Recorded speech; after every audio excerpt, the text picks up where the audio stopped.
샬롬 사랑하는 성도 여러분, 2026년 4월 29일 수요일 반셈을 시작합니다. 오늘 본문은 창세기 32장 1절부터 21절까지의 말씀입니다.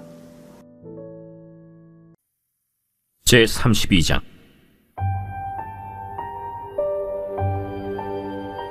야곱이 길을 가는데 하나님의 사자들이 그를 만난지라. 야곱이 그들을 볼 때 이는 하나님의 군대라 하고 그 땅 이름을 마하나임이라 하였더라. 야곱이 세일 땅 에돔들에 있는 형 에서에게로 자기보다 앞서 사자들을 보내며 그들에게 명령하여 이르되, 너희는 내 주 에서에게 이같이 말하라. 주의 종 야곱이 이같이 말하기를, 내가 라반과 함께 거류하며 지금까지 머물러 있었사오며 내게 소와 나귀와 양떼와 노비가 있으므로 사람을 보내어 내 주께 알리고 내 주께 은혜 받기를 원하나이다 하라. 사자들이 야곱에게 돌아와 이르되, 우리가 주인의 형 에서에게 이른즉 그가 400명을 거느리고 주인을 만나려고 오더이다. 야곱이 심히 두렵고 답답하여 자기와 함께한 동행자와 양과 소와 낙타를 두 떼로 나누고, 에서가 와서 한 떼를 치면 남은 한 떼는 피하리라.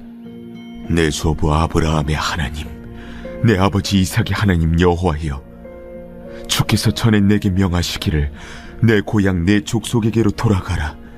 내가 내게 은혜를 베풀리라 하셨나이다.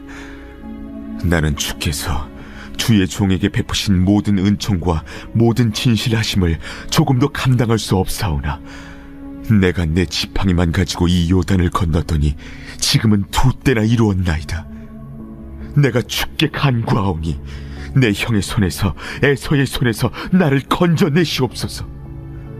내가 그를 두려워함은 그가 와서 나와 내 처자들을 칠까 겁이 나기 때문이니이다. 주께서 말씀하시기를 내가 반드시 내게 은혜를 베풀어 내 시로 바다에 셀 수 없는 모래와 같이 많게 하리라 하셨나이다. 야곱이 거기서 밤을 지내고 그 소유 중에서 형 에서를 위하여 예물을 택하니, 암염소가 200이요 순염소가 20이요 암양이 200이요 순양이 20이요 젖나는 낙타 30과 그 새끼요 암소가 40이요 황소가 10이요 암나귀가 20이요 그 새끼 나귀가 10이라.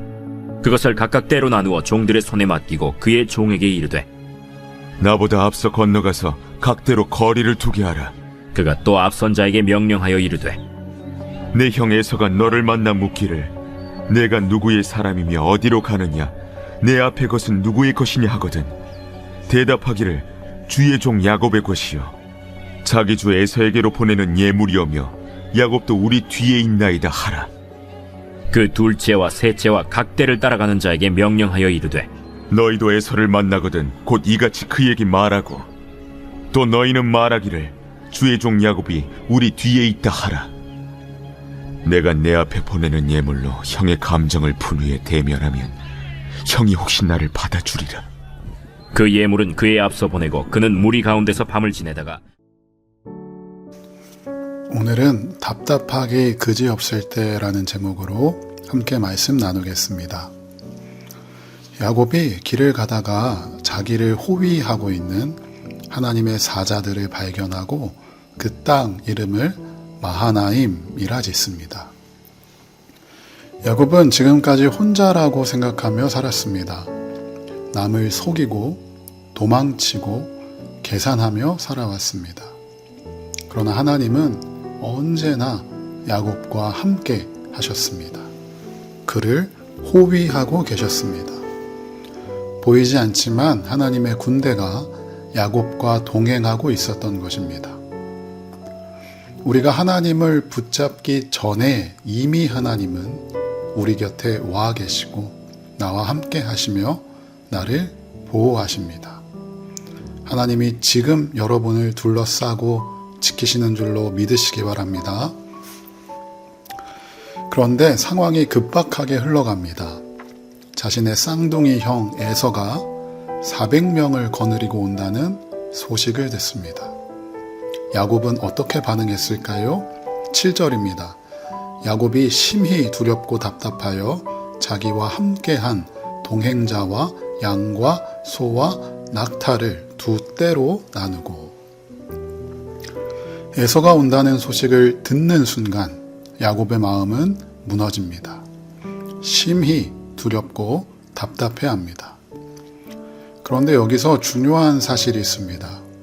에서가 야곱에게 오는 게 어떤 이유로 오는지 아무도 모른다는 점입니다. 동생이 보고 싶어 오는 것인지, 20년 전 장자권을 빼앗아간 동생을 죽이러 오는 것인지 에서의 의도는 아무도 모릅니다. 그런데 야곱은 나를 죽이러 오는구나 이미 결론을 내려버립니다. 20년 전에 형의 분노가 기억 속에 있습니다. 도망치던 밤의 기억이 있습니다. 그 기억이 지금의 현실보다 더 크게 다가옵니다. 그래서 야곱은 머리를 쓰는데 재산과 사람들을 둘로 나눕니다. 한쪽이 공격당하면 한쪽이라도 피해서 살자라는 속셈입니다. 야곱은 철저하게 계산합니다. 살기 위해 전략을 짭니다. 여전히 스스로 지키려 하고 살아남으려고 합니다. 그런데 여러분 재밌지 않습니까? 방금 전까지 자신을 둘러싸고 지키시는 하나님의 군대, 마하나임의 은혜를 경험했습니다. 그럼에도 불구하고 야곱의 내면은 아직 평안하지 않습니다. 우리도 똑같습니다. 하나님이 함께 하신다는 사실을 알아도 두려움은 쉽게 사라지지 않습니다. 하나님의 약속과 우리의 현실 사이에는 늘 긴장이 있습니다. 그래서 야곱은 기도합니다. 이 두려움은 야곱을 절망에 가두지 않고 도리어 하나님을 찾는 동력이 되었습니다. 성도에게 두려움과 답답함은 곧바로 무릎 꿇고 기도하라는 하나님의 부르심입니다. 두려울 때가 바로 기도할 때입니다. 야곱의 이 기도는 그의 인생에서 중요한 전환입니다. 야곱은 처음으로 자신을 낮춥니다. 10절입니다. 나는 주께서 주의 종에게 베푸신 모든 은총과 모든 진실하심을 조금도 감당할 수 없사오니. 그는 더 이상 자신의 지혜나 능력을 말하지 않고 오직 하나님의 약속을 붙잡습니다. 12절에서도 주께서 말씀하시기를, 이것이 진짜 기도입니다. 하나님을 설득하는 것이 아니라 하나님의 말씀을 붙드는 것입니다. 낮아진 마음으로 에서의 손에서 건져달라고 구체적으로 기도하고 자손이 모래같이 되리라 하신 언약을 다시 한번 상기시킵니다. 가장 강력한 기도는 하나님이 서명하신 약속의 문서를 다시 그분 앞에 펼쳐 보이면서 신실한 이행을 요청하는 것입니다. 하나님은 약속에 신실하시기 때문입니다. 기도를 마친 후 야곱은 다시 움직입니다. 이번에는 형을 위한 예물을 준비합니다. 염소, 암양, 순양, 낙타 등 엄청난 양의 재산을 나눠서 차례차례 형에게 보냅니다. 일종의 뇌물인 셈입니다. 야곱은 여전히 계산합니다. 여전히 자신의 힘으로 관계를 조정하려 합니다. 예물로 형의 마음을 풀어보려고 합니다. 이것이 믿음이 없는 행동일까요? 그렇지는 않습니다. 야곱은 지금 믿음과 계산 사이를 오고 가고 있습니다. 기도했지만 여전히 자신의 힘으로 대비합니다. 하나님을 의지하지만 자기 방식도 내려놓지 못합니다. 야곱의 모습은 너무나 인간적입니다. 그리고 이것이 바로 하나님이 야곱을 다루시는 자리입니다. 하나님은 완성된 사람을 쓰시는 것이 아니라 과정 속에 있는 사람을 다루십니다. 오늘 본문에는 아직 해결된 게 아무것도 없습니다. 에서는 아직 만나지 않았고 화해도 이루어지지 않았습니다. 그러나 이미 중요한 것은 시작되었습니다. 하나님의 군대가 먼저 야곱에게 왔고 야곱이 처음으로 정직하게 기도했고 그의 내면이 조금씩 변화되고 있습니다. 하나님은 문제를 단번에 해결하기보다 사람을 먼저 변화시킵니다. 그리고 그 변화는 보이지 않는 곳에서 시작됩니다. 사랑하는 성도 여러분, 지금 우리의 삶에도 마하나임이 있습니다. 보이지 않지만 하나님이 우리를 호위하시고, 보이지 않지만 하나님이 우리와 동행하십니다. 그러므로 두려움이 현실보다 커질 때 우리는 혼자가 아님을 기억해야 합니다. 그리고 약속을 붙들고 기도해야 합니다. 그때 하나님은 우리의 계산을 넘어, 우리의 예상을 넘어 하나님의 방식으로 길을 여실 줄로 믿습니다. 우리 이 시간 함께 기도하겠습니다. 기도할 때 눈에 보이지 않고 느껴지지 않지만 하나님이 지금도 나와 동행하시고 나를 보호하고 계신다는 그 사실을 믿게 하여 주시옵소서. 답답하기 그지없을 때 무릎 꿇고 기도하게 하시고 하나님의 인도하심을 따라가는 오늘 하루가 되게 하여 주시옵소서라고 우리 이 시간 각자의 자리에서 함께 기도하겠습니다.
하나님, 보이지 않는 하나님의 군대가 우리와 함께 있음에도 우리는 자주 두려움에 사로잡힙니다. 우리의 기억과 상처가 하나님의 약속보다 더 크게 느껴질 때 우리의 눈을 열어 주시옵소서. 야곱처럼 정직하게 기도하게 하시고 우리의 계산을 내려놓고 하나님의 뜻을 신뢰하게 하여 주시옵소서. 오늘 하루도 보이지 않는 은혜를 붙들게 하시고 내 마음이 답답하기 그지없을 때 그때가 곧 기도의 순간임을 깨닫고 하나님께 부르짖는 오늘 하루 되게 하여 주시옵소서. 감사드리며 예수님의 이름으로 기도합니다. 아멘.